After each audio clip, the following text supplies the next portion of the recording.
Assalamualaikum warahmatullahi wabarakatuh.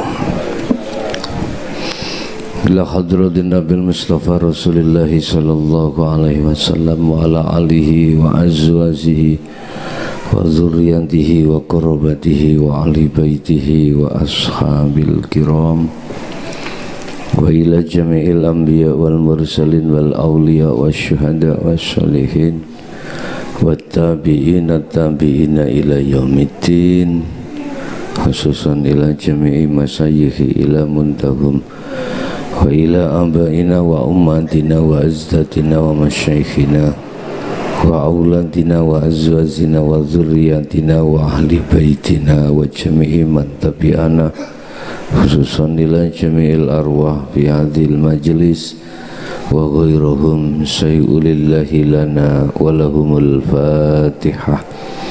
A'udzubillahi minasyaitonir rajim. Bismillahirrahmanirrahim. Alhamdulillahi rabbil alamin wa bihi nasta'inu ala umurid dunya waddin. Asyhadu an la ilaha illallah wa asyhadu anna Muhammadan abduhu wa rasuluh. Allahumma salli wa sallim wa barik alaihi wa ala alihi wa ashabihi ajma'in, amma ba'd. Bapak Ibu hadirin jamaah, baik yang ada di majelis maupun di channel Ponpes Jaya Baru yang ada di luar, rahimakumullah. Alhamdulillah, dalam kesempatan malam hari ini kita masih diberikan Allah satu kenikmatan, hidayah dan inayahnya, sehingga kita pada kesempatan malam hari ini bisa berkumpul dan bermuajah sesuai dengan agenda pada malam hari ini. Kita kasih tema,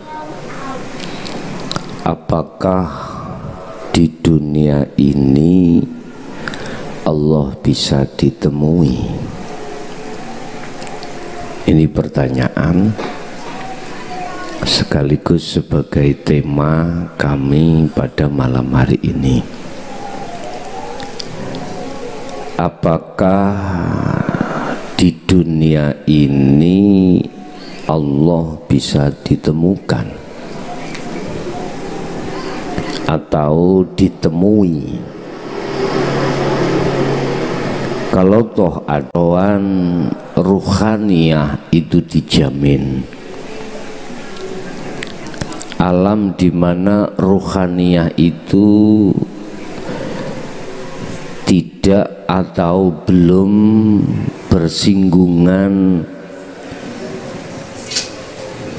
dengan urusan-urusan yang berkenaan dengan duniawiyah, itu alam kandungan atau alam rahim. Setelah kita melewati alam rahim atau alam kandungan, kita masuk di alam baru lagi, yaitu yang disebut alam dunia. Alam di mana penuh dengan ujian. Innama amwalukum wa auladukum fitnah. Alam di mana penuh dengan tantangan atau penuh dengan ujian. Mengapa dikatakan ujian? Karena alam kita itu di mana dulu si ruhaniyah itu pernah berjanji kepada Allah, yang isi janji adalah tidak akan menyembah, memuja, memuji, bercinta kecuali hanya pada Allah. Ad-dunya ay al-fitnah. Dunia itu adalah alam ujian. Sehingga jangan heran kita di dunia itu memikirkan 3 hal. Pertama sandang, kedua pangan, 3 papan. Artinya kita di dunia manusia ini secara jasmani dituntut untuk mencari 3 hal tadi. Jalannya terserah Anda, lewat mana Anda mencari kebutuhan jasmani itu dengan cara apapun, itu hak setiap individu. Supaya kita olehnya mencari jalan yang benar, Rasulullah diutus Allah untuk menyampaikan beberapa hukum. Allah menyampaikan lewat Muhammadnya supaya apa yang kita dapatkan yang dibutuhkan jasmani itu betul-betul tidak melanggar aturan yang sudah ditetapkan oleh Allah. Akhirnya muncullah yang namanya hukum-hukum syariah. Kita mencari kebutuhan jasmani itu ada kalanya lewat menjadi petani, pedagang, pejabat, bahkan mohon maaf ma'isyatud dunya itu kita dapatkan lewat ketika kita itu mempunyai satu keahlian ilmu. Bisa. Intinya untuk mencari ma'isyatud dunya, Syekh Ibnu Athaillah di dalam kitab Hikam itu terbagi menjadi dua makom. Pertama adalah makom sabab, kedua adalah makom tajrid. Apa makom sabab? Makom di mana kita olehnya mendapatkan kebutuhan duniawiyah itu disebabkan karena terlebih dahulu kita itu bekerja. Entah bekerjanya yang bagaimana, istilahnya pekerjaan yang ditimbul dari jasmani. Apakah itu pedagang, petani, nelayan, pejabat, pemerintahan, terserah, itu sabab. Yang kedua adalah makom tajrid. Apa itu tajrid? Makom di mana Anda tidak olehnya mendapatkan kebutuhan jasmani itu di luar konteks pada umumnya sabab tadi. Bahasa sederhana, mungkin Anda mempunyai karomah, dengan karomah itu akhirnya banyak pengikut, banyak orang yang membutuhkan Anda, akhirnya Anda menolong. Apakah itu orang sakit, apakah itu orang yang mencari jalan keluar, Anda dimintai solusi. Intinya Anda enggak susah-susah. Itu uang datang sendiri. Ya. Uang datang sendiri. Artinya Anda tidak mencari uang, malah uang yang mencari Anda, gitu. Nah, Kedua makom ini sama sebetulnya di mata Allah, nggak ada bedanya. Allah tidak melihat dari arah situ. Allah hanya melihat di arah bagaimana hatimu. Sudahkah hatimu itu tahu caranya untuk bertemu Allah atau tidak? Dua makom itu tidak pengaruh. Biasanya orang-orang yang punya karomah itu ketika meninggal beberapa puluh tahun itu mayatnya utuh atau kain kafannya masih utuh, biasanya seperti itu. Tapi di mata Allah itu tidak berpengaruh apa-apa, gak pengaruh. Bapak Ibu, ini semuanya adalah ujian yang ditampilkan terhadap Anda yang mempunyai satu maksud. Jawaban ujian itu bisa Anda jawab dengan benar atau tidak. Ujian adalah soal. Apakah soal itu bisa Anda jawab dengan benar atau tidak? Kalau Anda menjawabnya benar, maka Andalah yang dikatakan orang yang beruntung. Tapi kalau Anda tidak bisa menjawab dengan benar, maka Andalah yang dikatakan orang yang merugi di dunia ini. Semua apa yang ditampilkan secara zahiriyah pada diri kita itu semuanya ujian. Lah, jawaban benar atau tidak saya punya bocoran. Apa bocorannya? Innallaha la yanduru ila suwarikum wa amwalikum walakinallaha yanzuru fi qulubikum. Allah tidak melihat secara fisik dunia itu, tidak, tapi Allah melihat hatimu. Lah, ini bocoran, tapi bukan jawaban. Bocoran secara kinayah, tapi mengarah pada jawaban. Mungkin kita sering menghantar orang-orang meninggal di kuburan ya. Wak Mudin memberikan bocoran toh ya. Apa Wak Mudin oleh kasih bocoran? Marrobuka,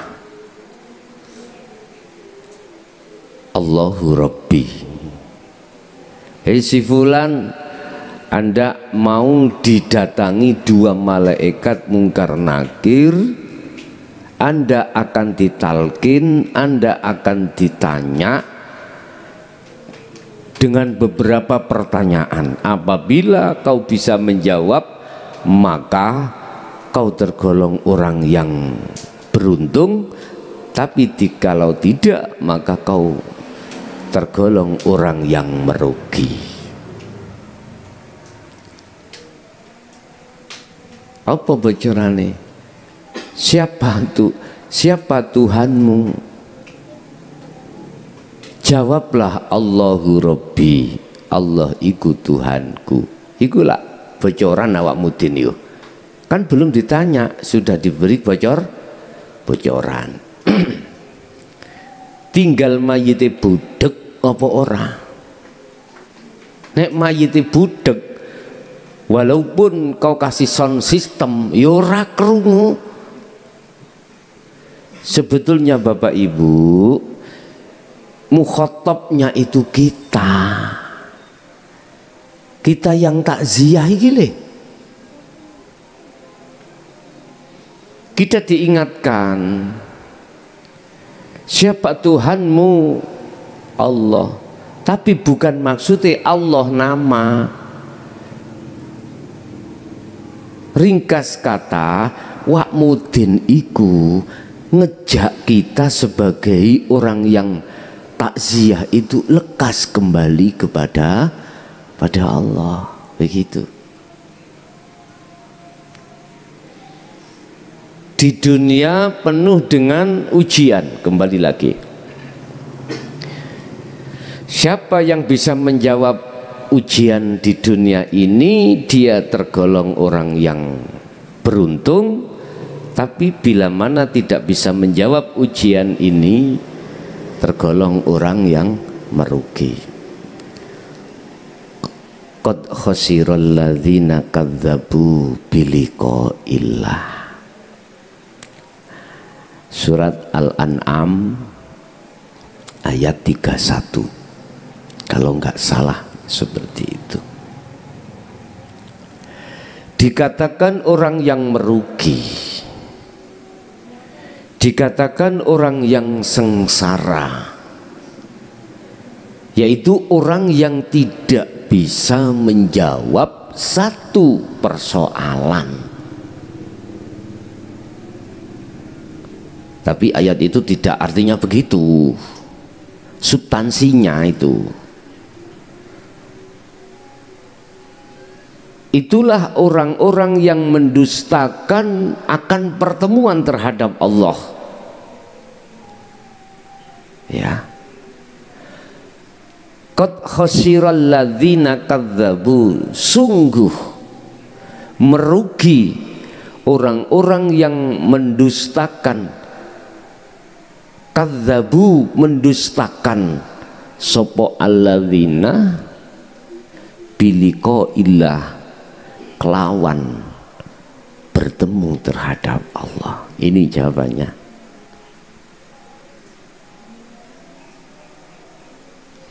Berarti di dunia ini kita bisa bertemu Allah ya? Jawabannya itu ada dua. Abu Hasan mengatakan tidak. Saya benarkan. Terus ditanya, apakah di akhirat itu bisa bertemu Allah? Bisa.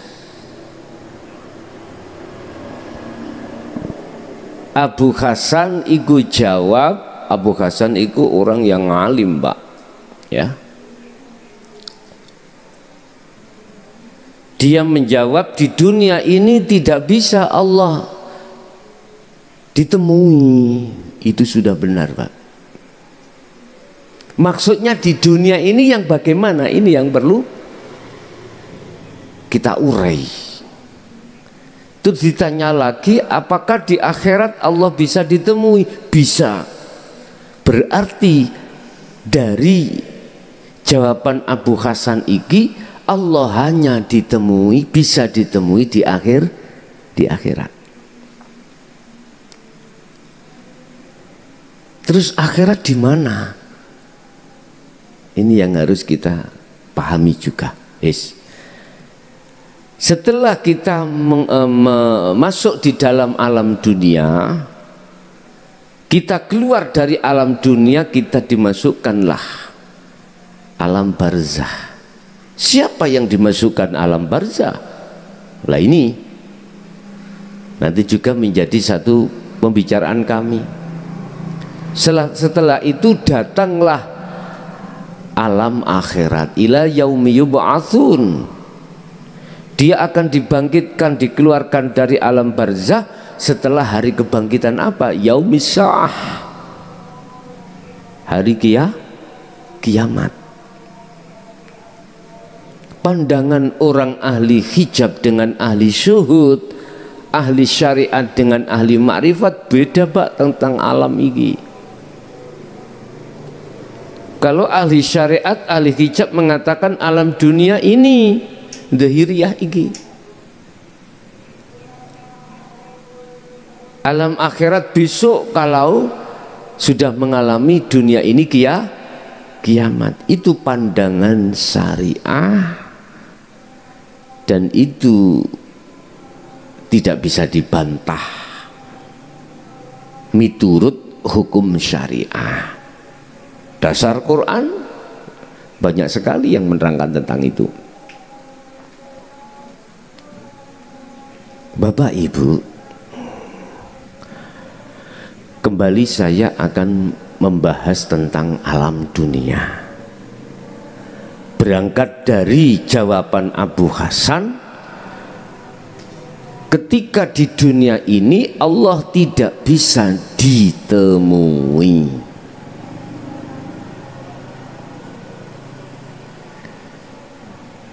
Ternyata menurut pandangan ahli tahqiq yang sudah makrifat pada Allah, benar, Allah tidak bisa kau temui di dunia, tapi Anda akan bisa masuk ke alam akhirat di tengah-tengah dunia. Nah ini ahli hijab nggak akan pernah paham, Pak. Nggak akan pernah paham. Itulah alam musyahadah, Bapak Ibu. Bagi ruh yang sudah tidak ada condong terhadap selain Allah, boleh jasadnya di dunia, tapi ruhaniah dia itu sudah bisa sampai bertemu menghadap Allah.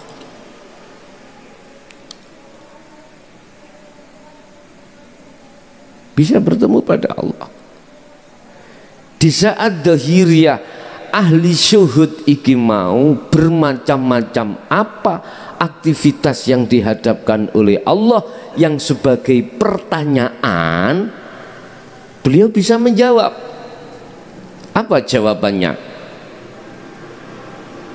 Ruhaniyah berhubung sudah tidak condong terhadap selain Allah, dia hanya condong pada Allah, millata Ibrahim Hanifah, dia akan bisa masuk. Karena punya alat, Pak, punya alat. Ahli zuhud punya alat untuk masuk dalam alam akhirat. Apa alatnya? Adalah takwa. Inna akramakum indallahi atqakum. Sesungguhnya pangkat atau derajat yang paling luhur di sisi Allah adalah takwa. Dan takwa itu meliputi 3 hal: sistem atau ilmu, bagaimana cara untuk bisa masuk ke alam akhirat, kemudian amal berarti dipraktekkan, itulah yang disebut kholwat atau zuhud, ketika istiqomah terus menerus. Bagaimana mungkin kau bisa masuk di dalam alam yang hampa, tanpa ada udara, tanpa ada oksigen, lawang kau tidak membawa alat? Nggak bisa.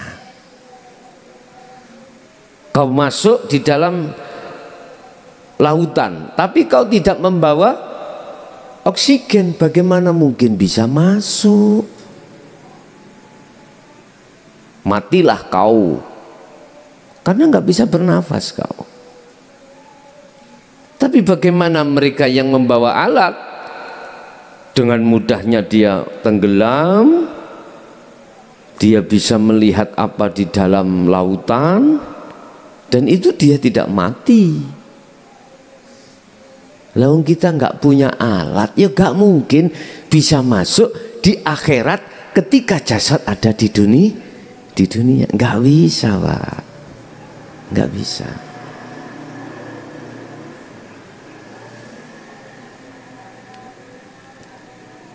Memang di dalam surah Al-Ankabut, surah Al-Ankabut, surat apa tadi yang apa? Qad khasiral ladina kadzabu tadi loh. Al-An'am ya. Iya, Al-An'am ya. Ayat 31 ya.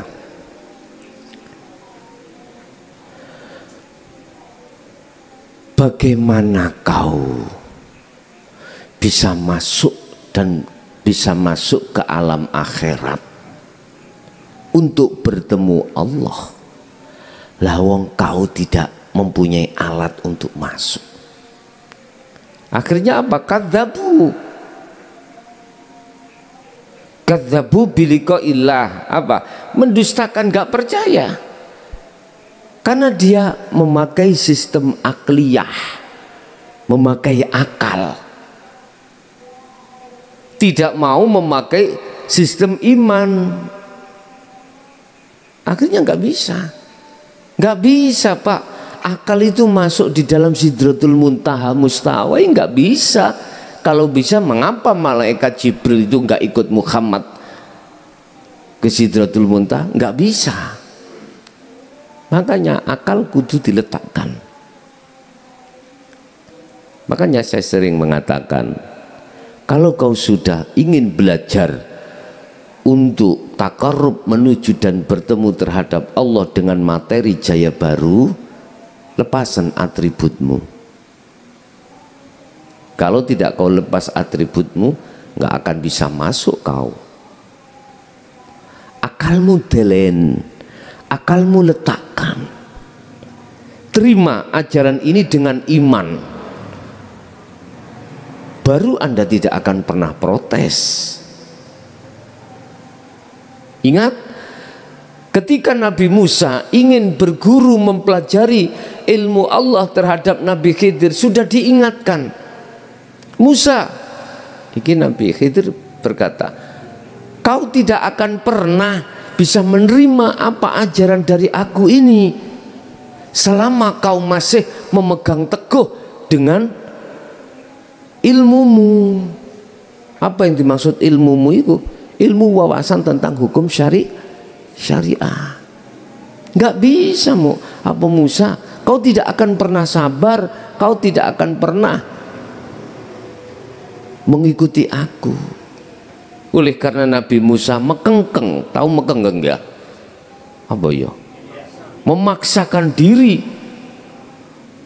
untuk ingin tahu bagaimana sih isi di dalam hakikat ma'rifat itu. Al-Kahfi ayat 60 diceritakan Nabi Musa tidak akan pernah berhenti ketika dia berjalan untuk mencari hakikat ma'rifat itu, tidak akan pernah berhenti. Jikalau tidak sampai pada bertemulah muara, bertemulah dua air, antara air tawar dengan air asin. Sepanjang tahun dia tetap berjalan untuk menemui, untuk mencari Nabi Khidir. Tapi tandanya di situ apa? Kalau kau sudah bertemu satu tempat di mana air tawar bertemu dengan air laut, di situ Khidir ada di situ. Ini Allah kasih tanda. Itu maksudnya apa, Pak? Gini, Pak. Bukan terus sekarang kita mencari air di muara ke laut, ya kayak baju le Pak sana, Pak. Luwung lebih baik sana bawa pancing lumayan. Nek ndol Nabi Khidir lapo jauh-jauh ke sana kau. Dulu kan ada ada cerita atau tuntunan. Aku ya pernah ngelakoni Pak nguniku. Guru saya menyuruh saya mencari Sungai Gunting. Tahu Sungai Gunting ya? Ada dua sungai bertemu gitu. Ternyata apa? Ketika saya di situ nggak ketemu apa-apa, nggak ketemu apa-apa. Hanya ketemu begudel. Tahu begudel ya?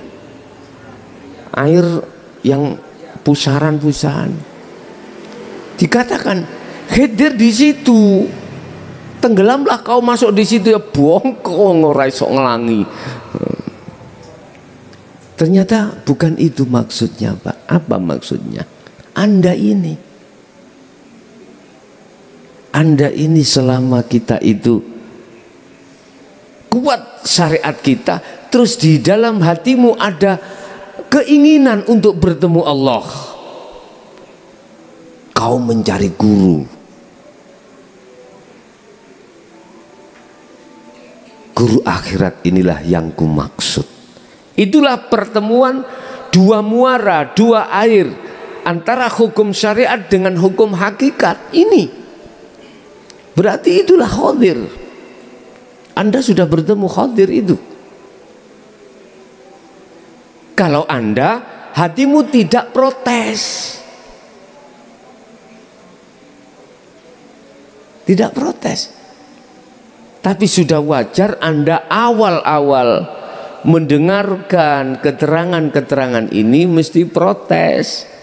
Keterangan yang ada di hukum hakikat itu Anda protes, argumentasi, kuat-kuatan, bayuh.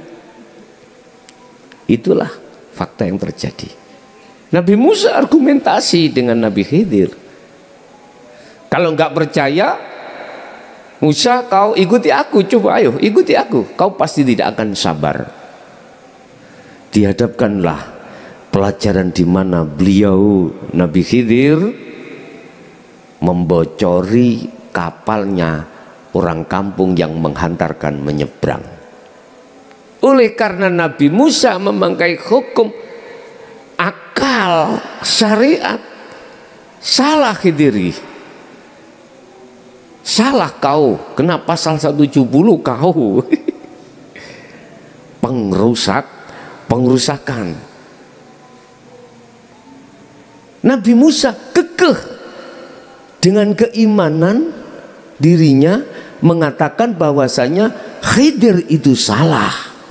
Akhirnya protes, Pak, gak sabar. Mohon maaf, Pak, ya, seringkali kita protes Allah ketika saat apa yang ditampilkan pada kita itu nggak sesuai. Contoh. Kita punya istri, kita punya suami, kita punya anak dan lain sebagainya. Oleh karena ruhaniyah kita itu tidak bisa tembus ke alam akhirat, di situ pasti ngedumel, Pak, hati kita itu. Istri atau suami gak cocok hukum syariatnya, ngedumel hati, protes. Anak juga begitu, pekerjaan juga begitu. Karena ruhaniyah tidak bisa menjangkau alam akhirat di situ untuk bertemu Allah. Ini golongan-golongan kita ahli hijab seperti itu, selalu protes. Dihadapkanlah Allah satu persoalan atau satu masalah, apa mancing bluk. Ngerti bluk, Pak? Misalnya bluk iku mancing gak dapat zong, bener. Dapat tuh tidak sesuai gitu loh, Pak, ya. Mulai nggo cair telung nyari bisa. Misalnya. Loh, itu persoalan. Dan Allah menghadapkan persoalan fitnah, ujian.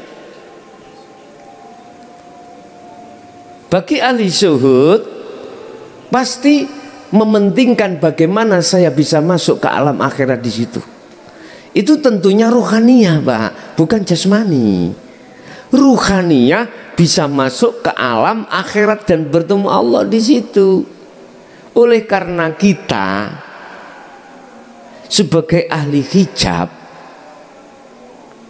tidak bisa masuk ke alam akhirat sebab nggak punya alat, rugilah kita. Apa bentuknya? Protes loh. Hati kita akan gedumbel, apa? Dongkol, apapun itu. Anak, suami, istri yang gak cocok hukum syariat, begitu. Coba kalau bisa masuk di dalam alam akhirat di situ, tentunya kan bawa alat, toh Pak Bu, tentunya sudah bawa bekal alat. akan jadi orang yang qad aflahal mu'minuna alladzina hum fi sholatihim khashi'un. Itulah surat Al-Mu'minun ayat 1 dan 2. Tidak hanya cukup satu kali Musa ikut protes dan menyalahkan Khidir, sampai 3 kali, Pak. Karena apa? Dia tidak bisa masuk alam akhirat untuk bertemu Sang Yang hidup, Sang Yang dumati, Sang Yang esa. Nggak bisa karena nggak bawa alat. Sekarang enak, Pak. Sampai tidak saya suruh praktek, tak ajarno ilmu disik. Kalau zamannya Nabi Khidir, Nabi Musa, praktek langsung, ikut. Kemudian yang kedua, ketemu anak kecil dibunuh. Ketiga, membangun atau mendirikan, betulkan, merehab pagar yang mau roboh. Musa nggak ngerti karepe itu, karena tidak bisa masuk ke alam akhirat. Protes terus. Loh, sampai 3 kali itu protes. Anda juga begitu. Kalau atribut Anda tidak Anda lepas masuk di dalam jaya baru, tak jamin minggat gue habis ini. Loh iya, tak jamin gak bisa menerima apa yang materi kami sampaikan. Iki cuman materi, apalagi langsung laku. Wah, buyar sampean. Pernah 1 tahun, Pak, saya kasih pelajaran langsung praktek. Sak kampung ini medal. Karena hukum syariat yang dia pegang kuat, tidak diletakkan. Ada orang satu yang ngikut, kemana ikut, hampir 1 tahun. Lah saiki lho, Pak, secara syariat khutbah Jumat niku kan harusnya hari Jumat, ya toh? Kemudian sekitar sudah masuk waktu zuhur itu toh, baru khutbah Jumat lah gitu lah. Khutbah Jumat itu malam Jumat itu khutbah. Syariat keliru. Tak kasih pelajaran langsung praktek, sak kampungi minggat, Pak. Minggat. Belum lagi yang lainnya.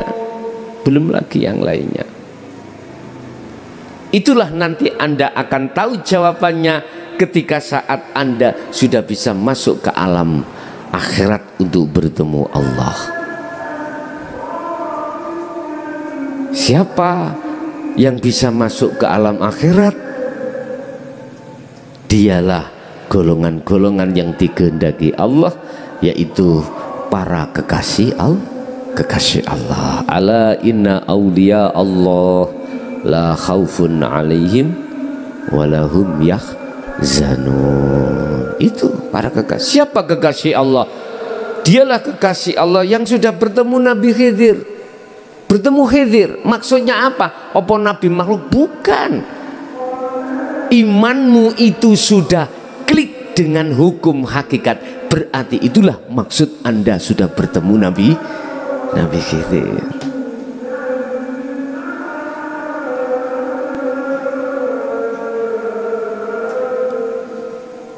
Hakikatnya Nabi Khidir itu adalah beliau yang mengajarkan kita untuk ke Allah. Nek syariatin Nabi, ya, Nabi yang keluar dulu yang sekarang itu sampai sekarang. Apakah juga terjadi syariat seperti itu? Wallahu alam. Cuman kalau saya memetik hakikati, ketika saat air asin dengan air tawar itu bertemu, syariat dan hakikat bertemu, imanmu ya di dalam hukum syariat dengan iman yang ada di dalam hukum hakikat bertemu, tabrakan apa enggak?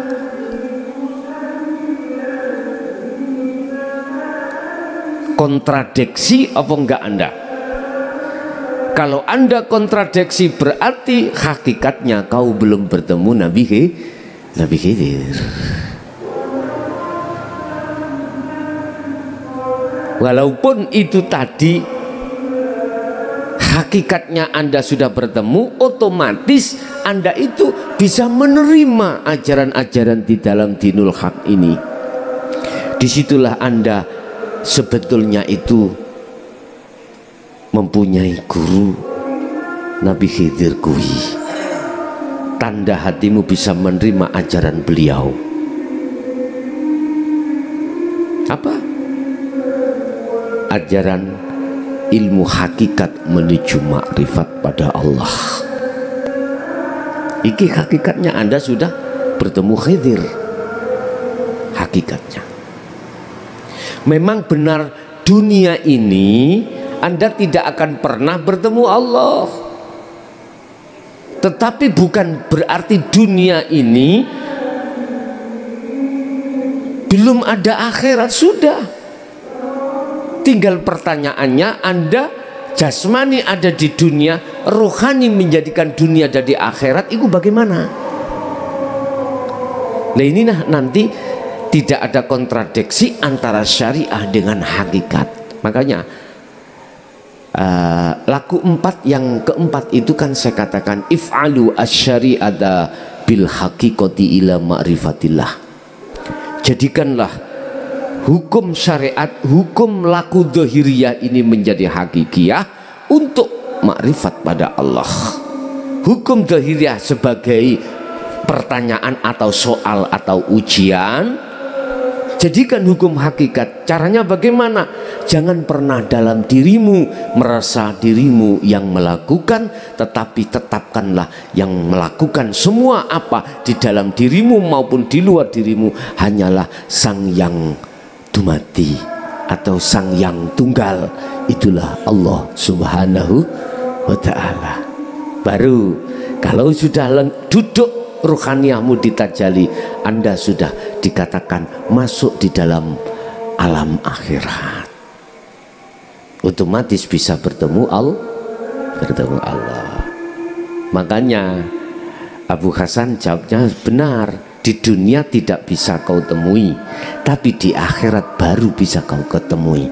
Sekarang bagaimana dunia ini menjadi akhirat? Udah itu.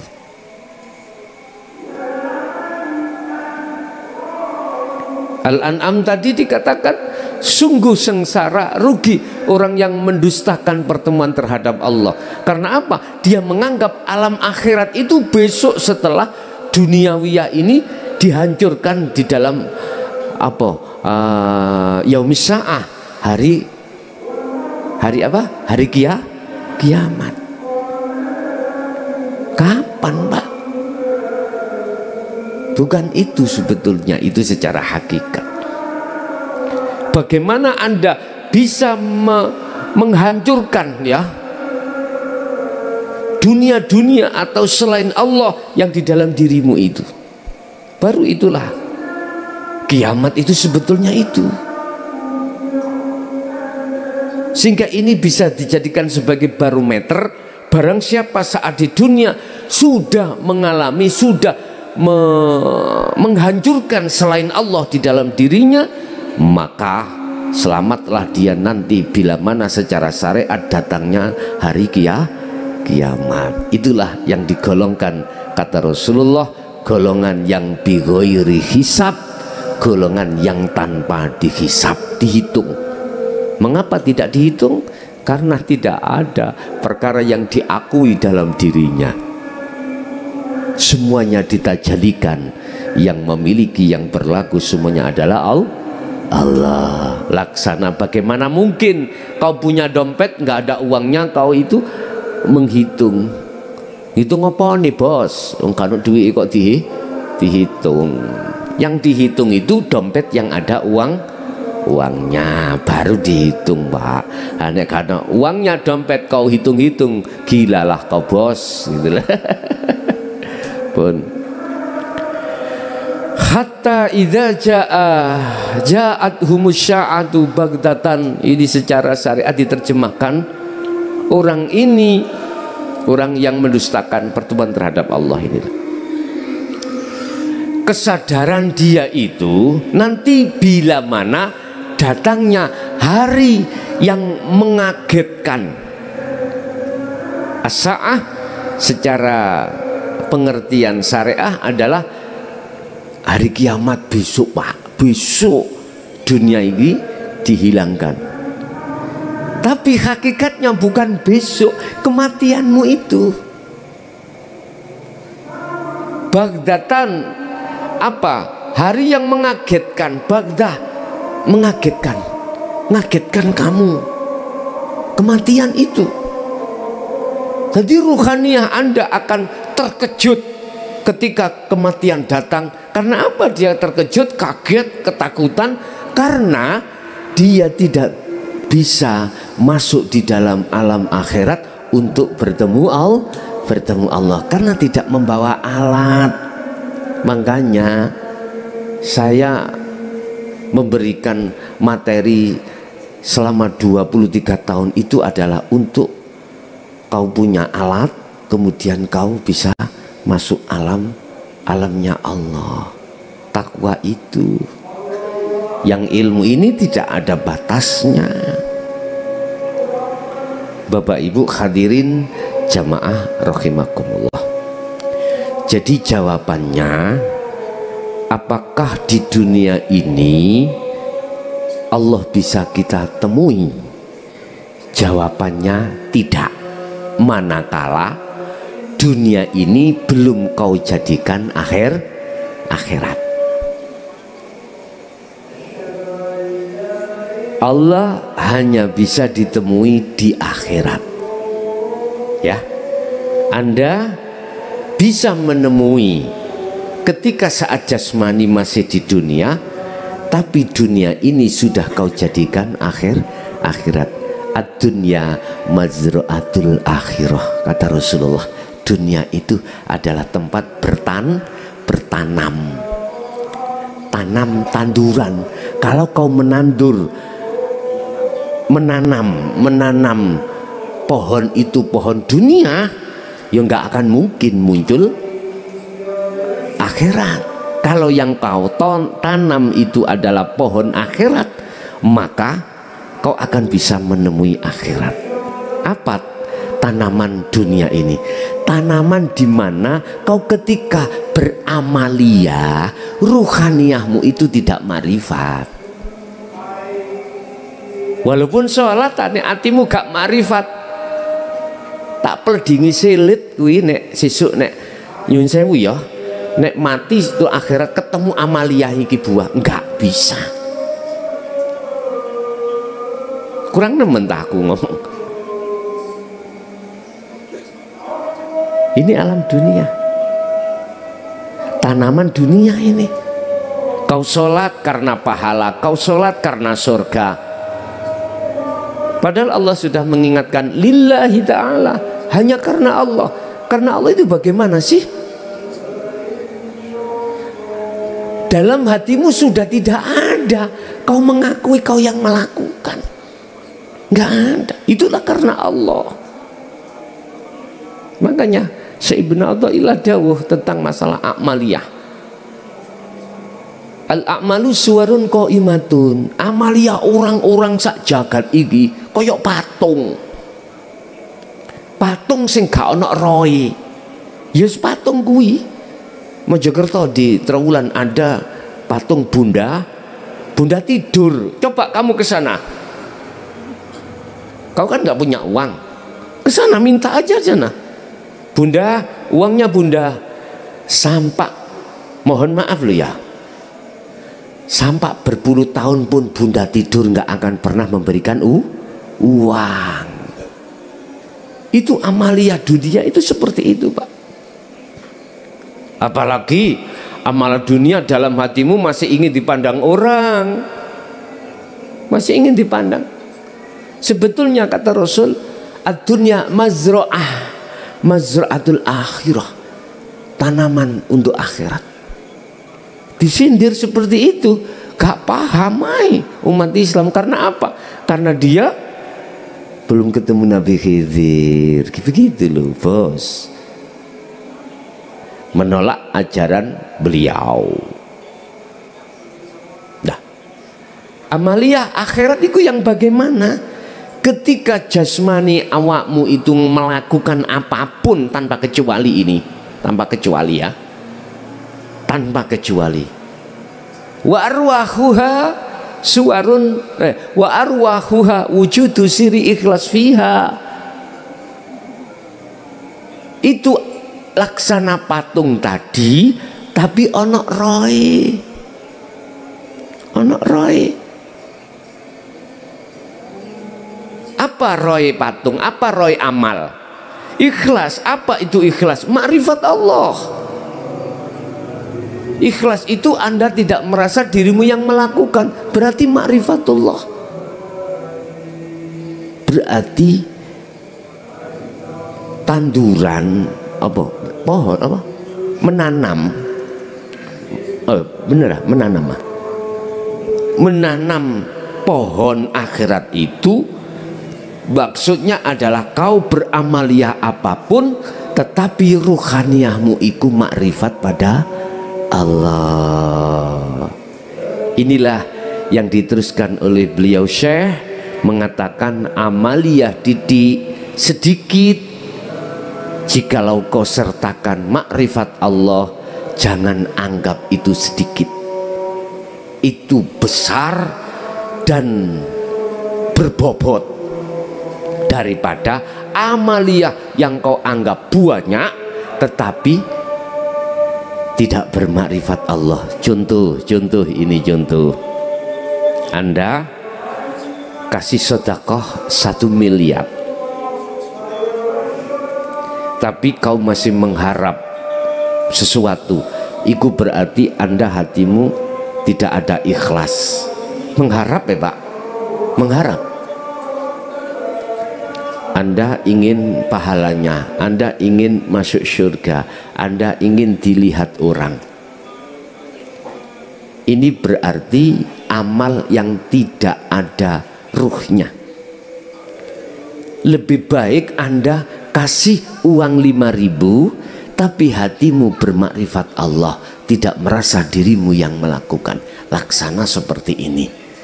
Mending 5.000 bermakrifat daripada 1 miliar tidak makrifat. Ini yang ku maksud, amal yang punya ruh dan amal yang tidak punya ruh.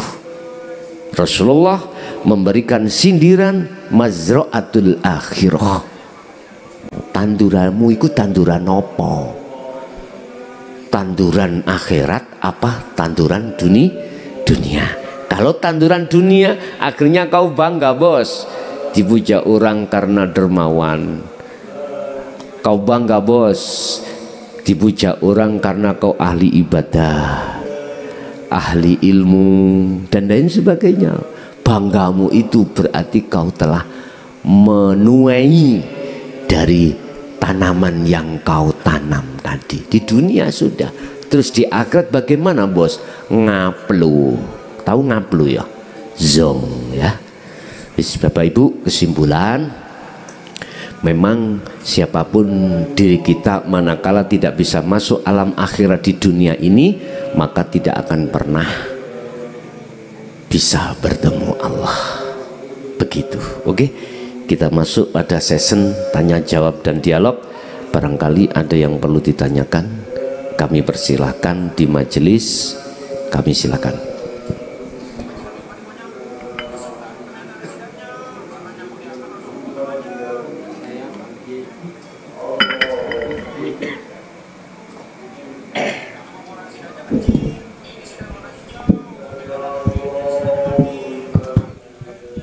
Assalamualaikum warahmatullahi wabarakatuh.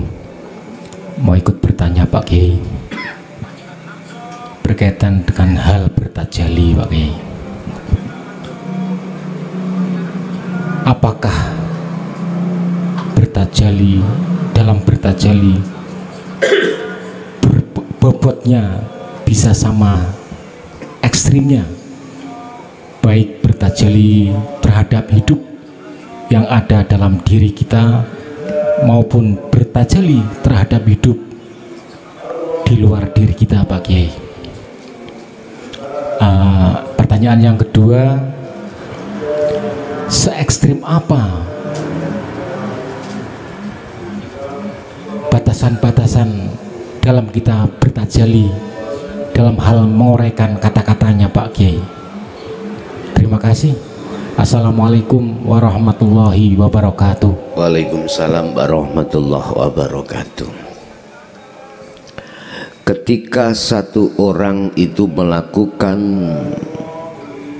proses tahalli untuk menuju tajalli Allah, itu di mata umum,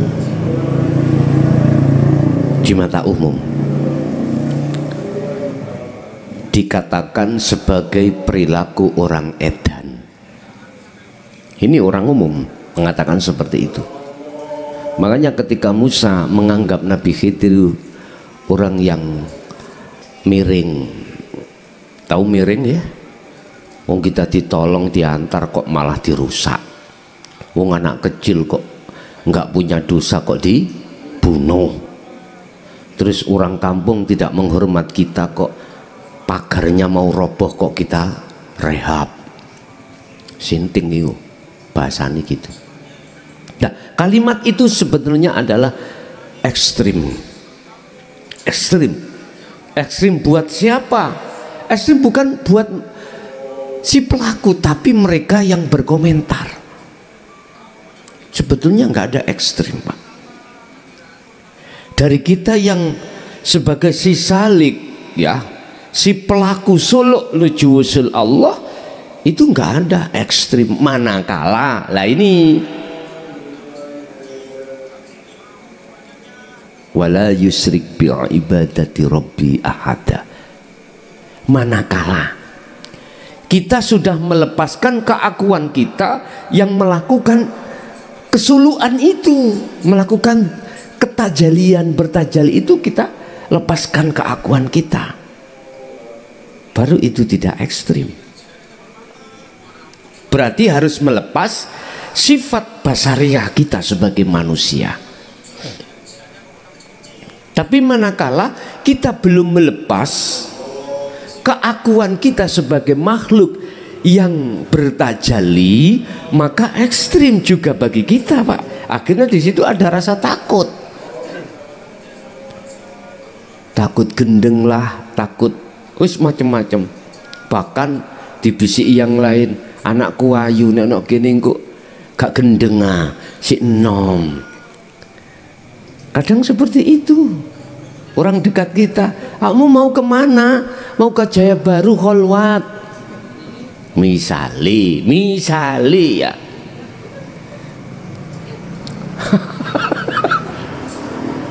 Berhubung tidak bisa masuk ke alam akhirat orang dekat kita, apakah anak, apakah istri, apakah apa, khawatir. Berarti ini ekstrim bagi mereka.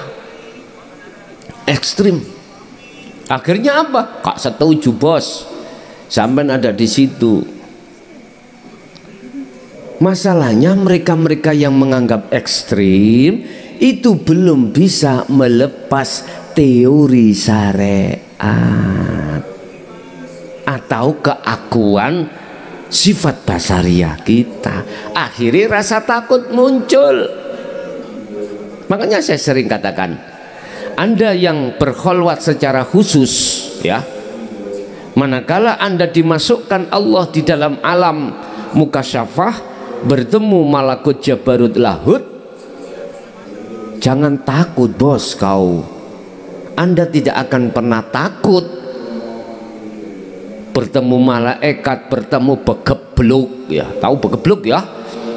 Ya setan, ya jin dan lain sebagainya, penggoda-penggoda ekstrim, ya, atau kekasih Allah, atau dimasukkan di dalam alam barzah, dilihatkan surga dan neraka, dilihatkanlah ruhmu keluar dari dirimu. Takut bos, bojoku si ayu, anak si ini balik maneh.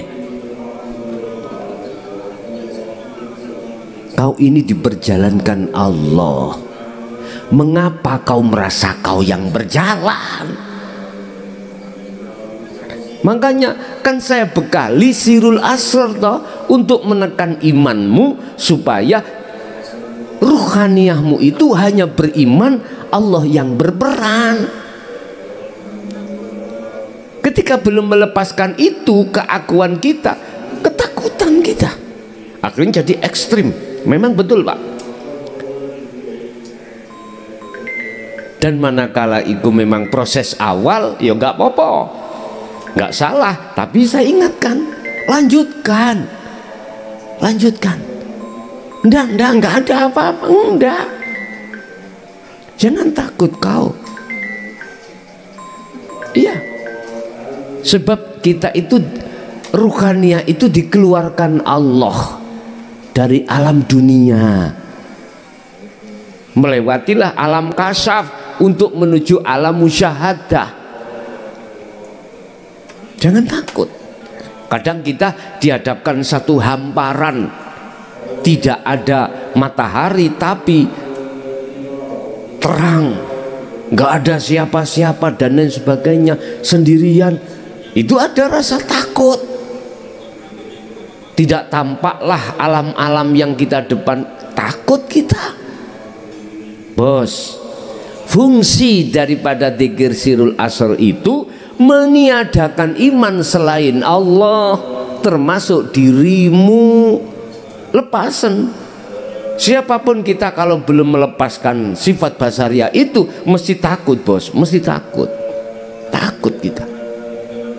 Kalau kau ada takut ya pasti nggak akan nyampe-nyampe. Udah los gitu loh Pak ya, los. Anu Gus, gue nek umpama nggak balik tenan, lah apa bingung-bingung akeh sing ngubur kok. Lah gitu ya.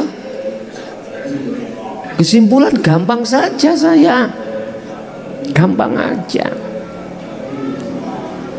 Udah, kau kalau sudah nekat, hatimu kuat untuk melakukan kholwat menuju dan bertemu Allah, jangan melihat kiri kanan, jangan lepaskan semuanya. Itulah salah satu cara untuk kau lekas bertemu Allah. Jadi Bapak, memang kalau kita belum melepas keakuan seakan-akan ekstrim Pak. Betul itu, betul memang ekstrim. Tapi coba kalau sudah kita lepas keakuan sifat basariah kita, nggak ada ekstrim. Malah justru perjalanan Anda adalah tatmainnul qulub, damai anteng ya ayyatuhan nafsul mutmainnah, wahai jiwa yang damai, irji'i balio siro ila rabbiki, maring pangeran siro, ya toh? Otomatis sampean kudu radiyatan mardiyah, ikhlas, ridho, udah melepaskan semuanya sudah. Kadang-kadang kita itu digandoli nyonya, digandoli Kang Mas. Iya nyonyaku sih apa masih menor-menor. Kang Masku sih penghasilannya sih luar biasa. Eman rek. Ya wis bos, ngono nek mate budalo. Ya, nggak boleh kui. Harus kita lepas. Nggih Pak nggih. Jadi iku akan jadi ekstrim karena kita masuk di alam kasyafah, bahkan di musyahadah, manakala itu keakuan kita sifat basariah belum dilepaskan. Begitu nggih. Ada lagi? Untuk melanjutkan, mohon maaf Pak Kiai ya, maaf nih. Maksudnya untuk mempraktekkan bertajali karena masih tahap awal pemulanya,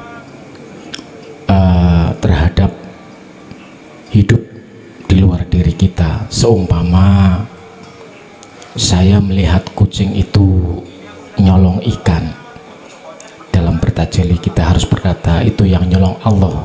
Begitu Pak Kiai? Terus untuk selanjutnya gini, gak tumon Gusti Allah nyolong ya, gak tumon. Harus berkata seperti apa Pak Kiai? Barang semua milik Allah kok nyolong. Mencuri itu karena bukan miliknya. Lah dunia seisinya milik Allah bukan? Iya. Nah, kalau itu milik Allah diambil Allah, apa Gusti Allah nyolong? Dikatakan nyolong begitu? Itu harus uraian kata-katanya seperti apa Pak? Gini. Jangan pernah ada wujudnya kucing. Jangan pernah ada. Sudah cukup wujudnya kucing di ainul basariyah Anda. Iya. Tapi ainul basiroh Anda harus nyata wujudnya hidup. Kalau wujudnya hidup itu nyata di dalam hatimu, maka wujudnya kucing gak akan tampak dan nyata dalam mata hatimu.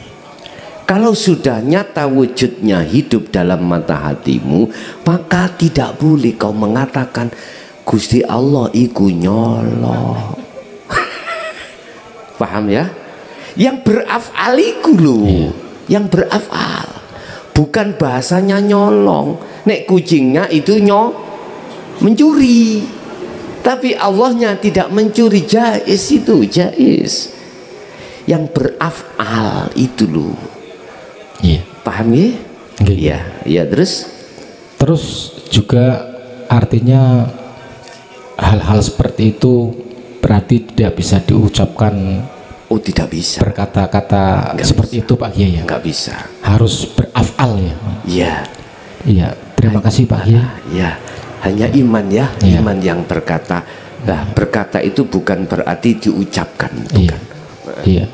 Terima kasih Pak Kiai. Assalamualaikum warahmatullahi wabarakatuh. Waalaikumsalam warahmatullahi wabarakatuh. Ya, ada lagi? Cukup? Itu ada. Silakan.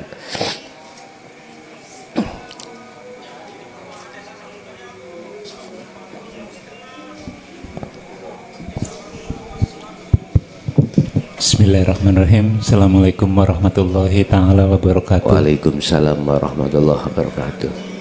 Hatur nuhun, terima kasih kesempatan yang diberikan untuk bertanya.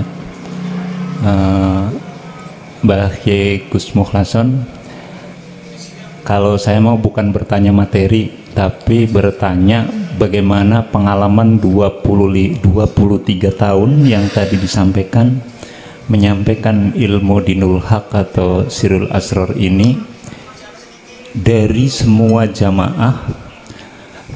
Mungkin ya ketakutan seseorang gitu pada saat mau serius ngelaku tidak akan dikenal dan tidak bisa pulang ke keluarganya. Nah, pertanyaannya adalah apakah ada selama 23 tahun mengajarkan tentang ilmu kebenaran ini orang yang kemudian apakah jadab seumur hidup atau dia sampai innalillahi wa innalillahi rajiun dan keluarganya tidak sampai tahu, kemudian mencari kali gitu ya. Terima kasih. Wassalamualaikum warahmatullahi wabarakatuh. Waalaikumsalam warahmatullahi wabarakatuh. Ada 5 orang yang diletakkan Allah di host. Yang satu sudah is dead sampah. Jadi jadab itu sampah mati. Yang keempat itu masih tinggal 1 sampai sekarang masih majedub. Padahal sistem saya memakai sistem wasilun, sistem di mana kolaborasi antara hukum dohir dengan batin itu tidak gap,